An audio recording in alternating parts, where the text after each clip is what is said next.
I wish I could say that I swept Julie off her feet the first time we ever saw each other.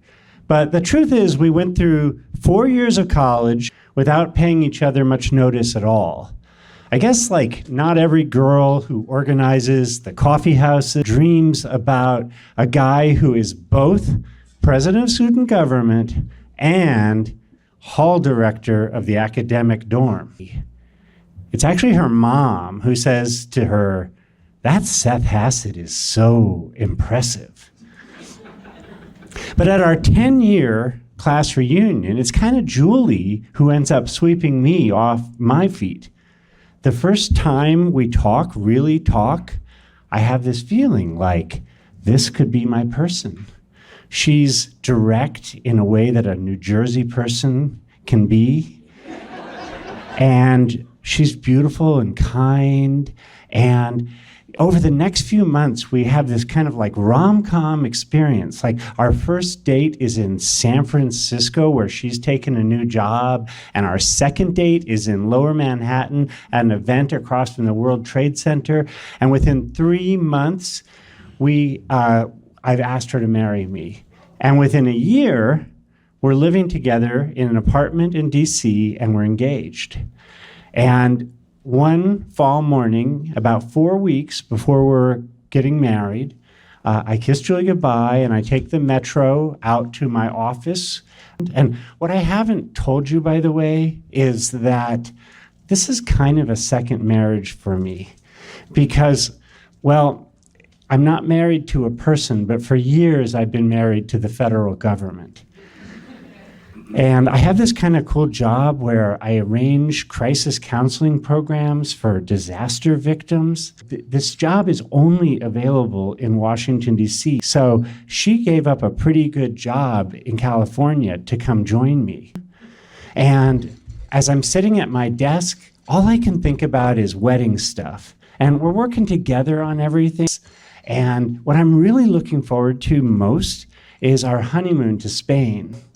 As I'm sitting there, my pager buzzes, and I pick it up and I look down, and it says, "Plane hit World Trade Center." I think, small plane, accident. I get up, I walk down the hall to my boss's office, which has a TV, and I walk in time to see a second plane hit the South Tower. And then someone in the room says, "Another plane hit the Pentagon." And I look out the window and I can see a plume of smoke.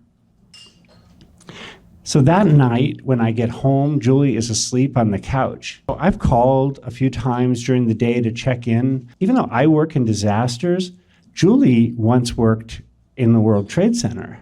Her mom just quit a job there 2 months earlier. And she's been home all day, calling friends, calling her mom, waiting for me. And I sit down next to her and I put my hand on her hand. She gets up and she hugs me. And we just sort of sit quietly for a minute before I tell her the thing I've been dreading to say. "I have to go up tomorrow to New York." And she says, "Oh, yes, of course you have to go." So the next morning, I arrange a hotel, I pack, and then I drive down this empty highway all the way to the state capital, Albany. And I spend like the next 8 days, I just basically live at the state mental health office. And we're drinking lots of coffee, and we're putting all these grim statistics on whiteboards. We're counting the number of dead, missing, evacuees, first responders. And we plan this effort that's going to have outreach workers, and it's going to have counselors and mental health care. We decided to call it Project Liberty. It's going to have banners that say New York needs us strong in all of the subways, and a hotline for people to call. And I can't sleep at all. I lie awake in my bed and I watch the same video on loop. This nurse walking past these firemen with this sort of shower of ashes coming down, and this haunting music, and this the shape of one of the shells of the tower lit up from behind. I just cannot stop watching it.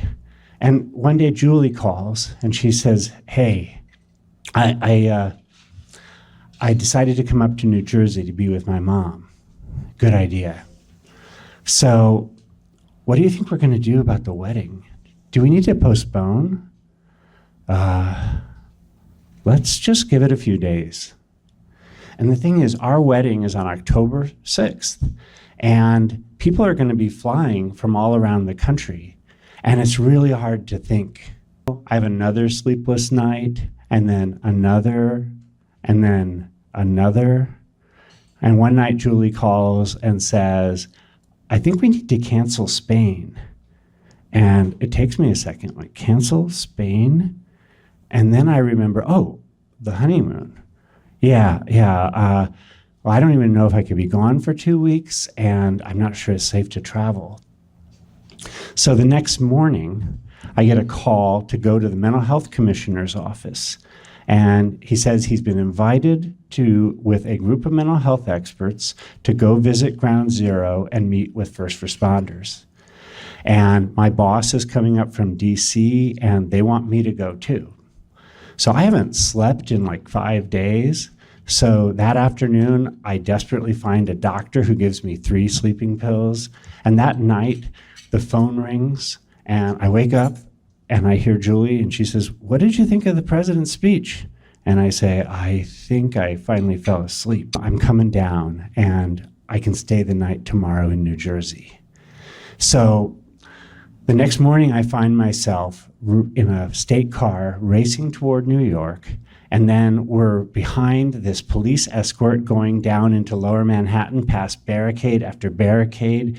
We get to this tent where they give us like hard hats and masks, and then we follow this like 6'8" police captain, and we walk onto the site, and we walk past these cranes and these bulldozers. I've been on disaster sites before, but these ashes contain lives.